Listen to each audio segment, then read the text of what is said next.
Hello guys, welcome to Pix Anime. ये 15th episode है tower of God season 2 का। Episode start होता है और हम देखते हैं एक पास्ट का सीन। ये सीन हमने पहले भी देखा था खून के पर्सपेक्टिव से।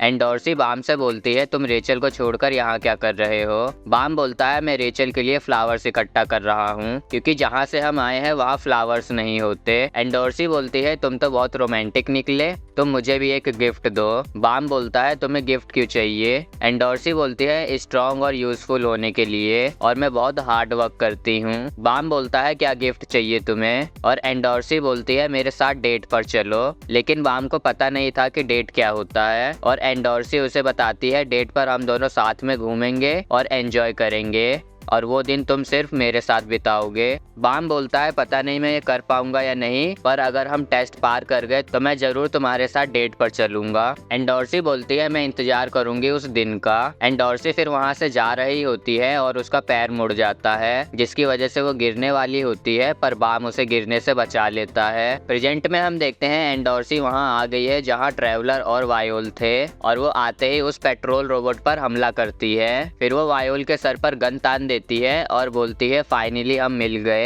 जी वायोल ग्रेस। नेक्स्ट हम देखते हैं वांगनान एक ओपन एरिया में भाग रहा है क्योंकि खून ने ऐसा करने को कहा है। वांगनान बोलता है खून से कि कोई और रास्ता नहीं है क्या। खून बोलता है, तुम मेरे पर भरोसा रखो। नेक्स्ट हम देखते हैं ट्रेवलर कंफ्यूज होता है जी वायोल ग्रेस का नाम सुनकर। एंडोर्सी बोलती है वायोल से कि मैंने तो सुना था कि तुम बहुत मस्कुलर हो, पर तुम तो काफी पतले दुबले हो। वायोल कुछ नहीं बोलता और एंडोर्सी उससे बोलती है, तुम कुछ बोल क्यों नहीं रहे हो। फिर ट्रेवलर बोलता है एंडोर्सी से कि तुम्हें कुछ गलत फहमी हुई है, ये जीव वायोल ग्रेस नहीं है। हम ये भी देख पाते हैं कि इस जगह पर एक गन आ रही है, one shot one opportunity game वाली। एंडोर्सी का थोड़ा ध्यान भटकता है और वायोल एंडोर्सी को फ्रीज कर देता है और उस पर अटैक करके उसे गिरा देता है। फिर वायोल वो जो नई गन थी उसे लेता है और ट्रेवलर से पूछता है, क्या तुम्हारे पास एक्सप्लोजिव्स हैं। ट्रेवलर बोलता है हाँ। एंडोर्सी भी नॉर्मल हो गई थी और वायोल पर अटैक करने आ रही थी। वायोल बोलता है ट्रेवलर से कि एंडोर्सी पर एक्सप्लोजिव्स फेंक दो।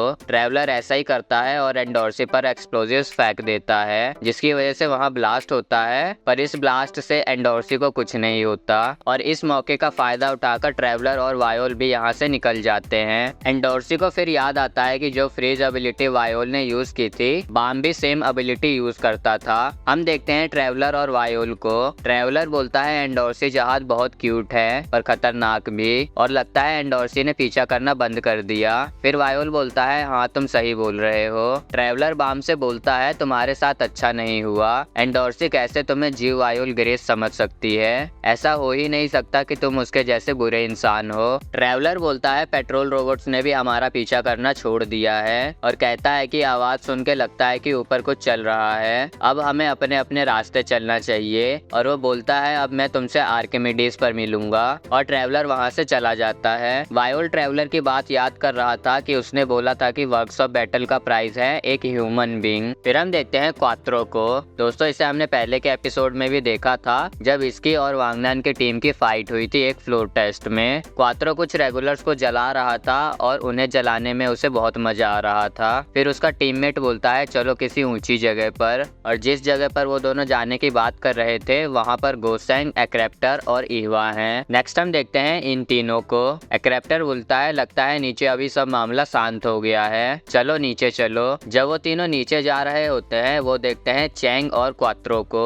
चैंग बोलता है, तुम्हें ढूंढना इतना भी मुश्किल नहीं था। एक्रेप्टर अपनी गन चैंग पर तानने वाला होता है, पर इससे पहले चैंग अपनी गन एक्रेप्टर के पैर पर एम कर देता है और बोलता है, हमें बस अपोनेंट को हिट करना है और वो हम कहीं भी कर सकते हैं। चैंग बोलता है एक्रेप्टर से अपनी गन ड्रॉप करने को। पीछे से वांगनान भी बोलता है, तुम भी अपनी गन नीचे फेंको, और हम देखते हैं वांगनान ने क्वात्रो के सर पर एम कर रखा है। वांगनान बोलता है, अगर तुम क्वात्रो को गेम में रखना चाहते हो तो तुम अपनी गन फेंक दो। फिर गोसेंग बोलती है, तुम यहाँ कैसे आए। वहाँ पर खून आता है और बोलता है, ये भाग कर आया है। खून को देखकर चैंग शॉक होता है। खून ये भी बोलता है कि वो लाइट हाउस से यहाँ पर आया है। ये सुनकर वांगनान बोलता है, तुम खुद लाइट हाउस पे आए और मुझे भाग के आने को बोला। खून बोलता है, मुझे प्लान्स बनाने होते हैं तो मैं इन सब चीजों में अपनी एनर्जी वेस्ट नहीं कर सकता। फिर चैंग खुन से बोलता है मैंने तो सुना था कि तुम मर गए हो। खुन बोलता है काफी समय बाद मिल रहे हैं। चैंग बोलता है तुम इन बेकार लोगों के साथ क्या कर रहे हो। ये सुनकर गोसेंग और ईवा गुस्सा हो जाते हैं और खुन बोलता है क्वात्रो और चैंग तुम दोनों बहुत लकी हो। क्वात्रो बोलता है हम यहाँ फंस गए हैं और तुम हमें लकी बोल रहे हो।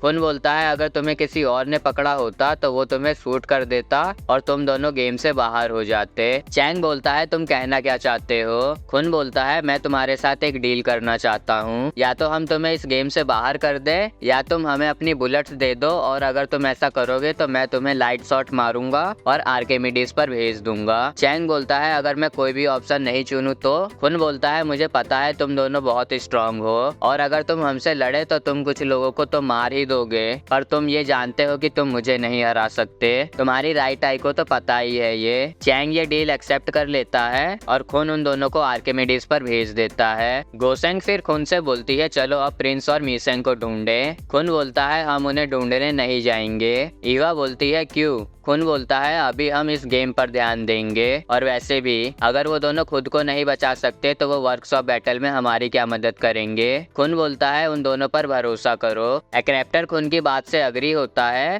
फिर खुन लाइट शॉट से शूट करता है उन सबको और उन्हें आर्किमिडीज पर भेज देता है। प्रिंस और मीसेंग को एक मैसिव ऑक्टोपस ने पकड़ रखा है। इस ऑक्टोपस को ये लड़की कंट्रोल कर रही है। फिर वहाँ पर वेस्पा आती है और बोलती है तुमने काफी सारी बुलेट्स इकट्ठा कर ली हैं। वेस्पा वॉडी से पूछती है कि तुमने उन दोनों को क्यों पकड़ रखा है। वॉडी बोलती है मैं उन दोनों को अपना पपट बनाऊंगी और उनकी शादी करवाऊंगी और खेलूंगी। वेस्पा अपने लीडर को कांटेक्ट करती है और हम देखते हैं उनका लीडर और कोई नहीं बल्कि सिबिसु है। बोर्डिंग पास भी खत्म होते जा रहे थे। फिर सिबिसु अपने टीममेट्स को बोलता है तैयार रहो हमला करने के लिए। यहाँ यूतो रिफ्लेजो को बताती है कि अनक जहाद हमला करने वाली है। बोर्डिंग पास का नंबर 100 से भी नीचे आ चुका है। नेक्स्ट हम देखते हैं अनक अटैक करती है उनके होटल पे। अटैक करने के बाद अनक होटल में आ जाती है और उसे वहाँ मिलता है रैन। रैन बोलता है तुम्हारी एंट्री काफी धांसू थी। फिर रैन अनक की बेइज्जती करने लगता है कि वो प्योर ब्लड नहीं है और रैन उसे लिजार्ड कहकर बुलाता है। होटल के बाहर कसानो था और कोई कसानो पर अटैक करता है लेकिन कसानो खुद को बचा लेता है और हम देखते हैं कि अटैक करने वाला हात्सु है। फिर हम देखते हैं सासा सबको बता रही है एनिमी की लोकेशन। अभी तक सासा सिर्फ अनक और हात्सु को ही नोटिस कर पाई है। फिर वायोल सासा से कांटेक्ट करता है और सासा बोलती है तुम कहाँ थे। वायोल होटल की तरफ ही भाग रहा है और वो बोलता है मैं आ रहा हूँ। सासा वायोल को बताती है कि अनक जहाद और उसके टीममेट्स ने हम पे हमला कर दिया है। फिर वायोल देखता है कि उस पर कोई हमला करने वाला है और वायोल जल्दी से उसे निपटा देता है। फिर उस बंदे के टीममेट्स भी अटैक करते हैं पर वायोल उन सबको आसानी से हरा देता है। सीन शिफ्ट होता है और हम देखते हैं अनक जहाद रैन पर हमला कर रही है पर रैन उसके अटैक्स को डॉज कर रहा है। नोविक भी वहीं पर होता है और अनक नोविक पर हमला करती है। रैन उससे बोलता है तुम्हें डॉज करना चाहिए था और हम देखते हैं नोविक को वो लात बहुत तेज पड़ती है। बाहर हात्सु कसानो से बोलता है तुम फक के साथ क्यों हो। कसानो हात्सु को शूट करने की कोशिश करता है पर हात्सु उसके गन पे अटैक करता है और हात्सु उससे बोलता है मुझे तुम्हारे साथ रियल फाइट करनी है ना कि ये गन से। हात्सु फिर कुछ अटैक्स करता है और कसानो उससे बोलता है तुमने अपनी हार से कुछ नहीं सीखा क्या, और कसानो उसे एक पंच मारता है। कसानो हात्सु से बोलता है तुम मुझे नहीं हरा सकते। नेक्स्ट हम देखते हैं सिबिसु और वेस्पा को। सिबिसु बोलता है मुझे नहीं लगा था कि devil of the right arm से हमारा फिर से सामना होगा। वेस्पा बोलती है मैंने तो सुना है कि हात्सु पहले भी उससे लड़ा था और हार गया था। सिबिसु बोलता है हाँ 20th फ्लोर पे वो दोनों लड़े थे और हात्सु बहुत बुरी तरीके से हारा था। हात्सु एक भी वार नहीं कर पाया था उस पे। वेस्पा बोलती है पता नहीं आज क्या होगा उसके साथ। सिबिसु बोलता है तुम चिंता मत करो मुझे यकीन है कि हात्सु जीतेगा। हम वापस हात्सु और कसानो की लड़ाई देखते हैं। हात्सु बोलता है तुम्हें अभी भी लगता है क्या कि मैं तुम पे वार नहीं कर पाऊंगा, तुम अपना हाथ देखो पहले। कसानो देखता है कि उसके हाथ पर कट्स लगे हुए हैं जो हात्सु ने दिए हैं। वो दोनों फिर से लड़ते हैं और हात्सु इस बार कसानो के पैर पे कट मार देता है। कसानो बोलता है क्या तुमने अपना वेपन चेंज किया है। हात्सु बोलता है मैंने कुछ नहीं चेंज किया है, मैंने तो बस पहले से डबल ट्रेनिंग की है। वो दोनों फिर से लड़ने लगते हैं और लड़ते लड़ते हात्सु कसानो को थैंक यू बोलता है कि जब से हात्सु उससे हारा है उसने दुगनी मेहनत की है और पहले से काफी स्ट्रांग हो गया है। फिर सीन चेंज होता है और रैन बोलता है नोविक से कि भले ही अनक प्योर ब्लड नहीं है पर उसमें जहाद का खून है। और हम देखते हैं रैन के बगल में एक क्लाउड जैसी चीज है। फिर हम देखते हैं हात्सु फिर पूछता है कसानो से कि तुम फग के साथ क्यों हो, तुम तो खुद एक इग्निशन वेपन हो, तो तुम्हें इनके साथ रहकर क्या मिलेगा। हात्सु देखता है एक ब्लास्ट जो कि वायोल ने किया था। इसी मौके का फायदा उठाकर कसानो हात्सु पर अटैक करता है और उसकी स्वॉर्ड तोड़ देता है और उसे शूट भी करने वाला होता है और बोलता है मैं तुमसे वर्कशॉप बैटल में मिलूंगा। फिर हम देखते हैं रैन ने वो क्लाउड वाली चीज उस पूरी जगह में फैला दी है। अनक फिर अंदाजे से अटैक करती है अपने स्पीयर से पर उसका अंदाजा गलत होता है और रैन उसे लात मारता है जिसे अनक ब्लॉक कर लेती है। रैन फिर उन क्लाउड्स में चला जाता है। अनक फिर देखती है अपना स्पीयर जिसमें ब्लड लगा हुआ है, जिसका मतलब उसका स्पीयर रैन को लगा था। अनक फिर वहाँ पर से क्लाउड्स को हटाती है और देखती है कि एक छोटा सा क्लाउड बचा हुआ है। अनक को लगता है रैन उसी में छुपा हुआ है और अनक अपने स्पीयर से उस क्लाउड पे अटैक करती है पर उस क्लाउड में कुछ नहीं था। रैन फिर खिड़की से लटकता हुआ आता है और अनक को शूट करने वाला होता है पर अनक उसके एम से हटती है और वो भी रैन पर एम कर लेती है। वहाँ पर फिर वायोल आ जाता है और उन दोनों को रुकने के लिए बोलता है और वायोल 2 गोलियां भी चलाता है। और दोस्तों ये वाला एपिसोड यहीं पे खत्म होता है। दोस्तों अगर एपिसोड अच्छा लगा हो तो लाइक करना और चैनल को सब्सक्राइब करना। Thanks for watching guys.